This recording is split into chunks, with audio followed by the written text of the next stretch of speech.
Once again, it's time for an anime review. Today we're going to be doing an anime review on Please Tell Me Galko-chan.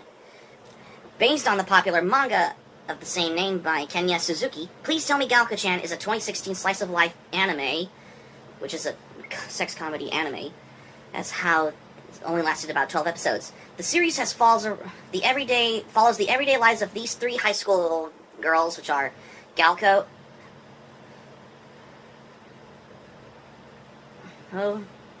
Otoku, and Ojo. Galko is a slightly foul-mouthed guru, but is good-natured. Otoko is a girl who sits in the corner of the classroom bookworm, but she's good friends with Galko. And Ojo is a airheaded girl who is rich, very super rich. In these classes, during these breaks, these types of girls always like to engage conversations about certain topics pertaining to these bodily functions. The first glance of how this anime goes. Then your average slice of life anime with some shamelessly fan service, which is almost mature look at these types of conversation with these girls, high school girls have with each other. And the positive first, how enjoyable is this anime? The characters are, but the side characters we know how strong these types of personalities of what you expect, how they interact with each other. Well, easily, three of them are basically like close friends. The side characters, being the rest of the students in the class, are enjoyable, as well as each episode goes, and the more familiar with every members that are each in the classroom. Even those pervy boys wanted to listen to those female leads in the conversations. They're not creepy like any certain pervy boys in slice of life anime, like there's too many to name out there. But instead, they rather to be more just curious to see what's going on in this whole certain situation of how this anime goes. I really liked how there's good things of how this anime goes for typical slice of life comedy anime like Please Tell Me Galko-chan, how it goes, of how it's intended. And accordingly of how this anime goes, they were about these certain types of topics that were they were never mentioned in any types of certain anime slice of life shows, just for being about young girls sitting around talking random shit about. But this anime is more different of how it's very sexually and raunchy, of how they talk about how in the anime never holds on this as it was to the original manga, which is very more different, and almost not in a good way, but how they get back with these types of certain conversation, and it's always mature about half of the things of how they talk about in the anime, of how these, like, for example, there's outdated rumors about the female body, like how massaging a girl's breasts make them bigger, or these hymen breaking as a sign of a girl losing virginity, in these topics dealing with what you find in the anime like Please Tell Me Galko-chan, which is almost in an awkward way. And according to the anime, of how you got a lot of things, what is going on. And I have still stand by of how I heard good things to this anime. Yeah, especially if you listen to the dialogue and the characterization and these types of moments that are, like, realistic and almost refreshingly, but that's just how it makes something better of how this anime goes.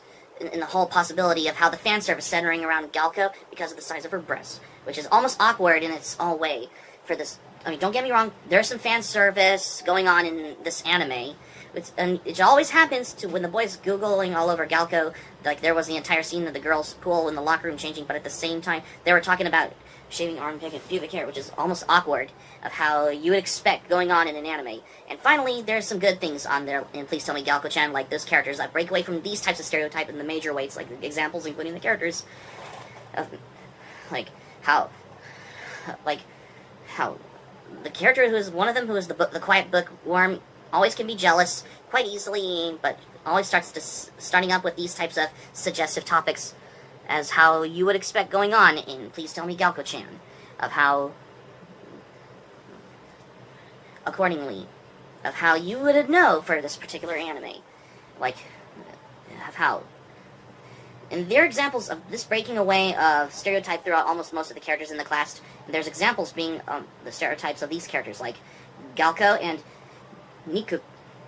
Like, what's the other character's name? Nikoku. Yeah, because of their fashion and the heavy makeup, sometimes, like, tan skin, Galko is basically just some dumb Goru, someone who fools around with men and never cared about herself, and exert an opposite way in most of this kindness, but she can be almost a caring person of how you would expect seeing, of how she can help people around her friends and strangers alike. She can be very shy and sensitive when it comes to something going on, and this anime always want to have the opportunity of how there are some different types of misconceptions of how this goes on for this particular anime. Yeah, there's my favorite examples of how, when Galko, Galko always goes to school late, but she ends up sleeping through the first period in school, which she assumes that she finds out there was a late night partying, like how this thing goes in this one. When she wakes up and becomes very engaged in class leading, how it isn't a morning person. There's some stereotypes of the characters. Like, someone like Galko makes her a very strong female protagonist. There's other characters compared to the character Nikuku. Nikuko is a large girl with huge breasts that are even bigger than Galko's, which is almost awkward in a good way. But then every other character, the one with the glasses, her nickname goes by the name Sonic Meat, because she can be athletic in a whole energetic way. She can play soccer. Yeah, and she is popular around the boys. Good job for that character as well. Yeah. And I still stand by this today for every character you would know in Please Tell Me Galko-chan. The reason why, how I love this anime. I've heard good things about it. Yeah. Good for, hopefully Funimation would have acquired an English dub. Well, and things of how creative work, that'll stand the test of time. How Nikuko is very athletic. She can run and kick a soccer ball, of how athletic and energetic how it comes. It'll take the cake as well. She's very popular with the boys, and makes the other girls feel jealous. Yeah, and I consider this character to be my favorite character from Please Tell Me Galko-chan. In any other anime, there's not even negatives I would not have, but there's some nipped and acts. Example, like the animation and the music is okay, but I like the animation, how I appreciate, because this anime is basically short in the series of how episodes runs about 7.5 minutes long, almost about 8 or 9 minutes of this anime. But that'll make sense for a 12 episodic anime series. But there's not all explicit talks in the small doses of fan service going on in this anime. Don't get me wrong, because I always want to learn of how there's the good ways, because I'd rather go into the positive instead of the negative. Yeah, because this capsulates only 12 episodes of almost 8 minutes of this anime. Because it's a very short series, and it's nothing long or anything like that. Yeah, it's surprisingly a mature anime, which featuring some sharp jokes about some certain topics that you wouldn't find it in any other certain anime, but it's very fun and enjoyable characters. Always got some complexity, breaks different stereotypes. Not only that, it's basically like a rare sex comedy, which is not exactly a breaking the fourth wall type of certain way as how it goes for some female audiences. And that, I stand by it today. This anime, basically, I should suggest that I recommend anyone to watch this. If you have not seen it, give it a watch. It's a fun anime series. There's only about 12 episodes, and there's it's basically 7.5 minutes long. And there's also a 28-minute OVA episode of Please Tell Me Galko-chan, which is very different than the series. If you want to get through with the anime in a solid, if you want to check this out, what I exactly stand by, how I want to have lots of fun for this. So I'm going to give my score for this anime, like Please Tell Me Galko-chan, a 9. Just a 9 in a personal score as well. So that's going to be it for my anime review on Please Tell Me Galko-chan for today's anime review. Thank you for watching, but before we go, here's something to say for this one. I mean, if Please Tell Me Galko-chan would have gotten an official Blu-ray release, let's leave it up to Sentai Filmworks or Made in Japan, which is part of Nozomi Entertainment, which is, well, yeah, okay, either that or Funimation or Discotheque Media would get a hold of, or Sentai Filmworks would get a hold of Please Tell Me Galko-chan. Can you imagine Sentai Filmworks would get a Blu-ray release of Please Tell Me Galko-chan? That'll be awesome. Because and at least it'll have some English subtitles in it as well.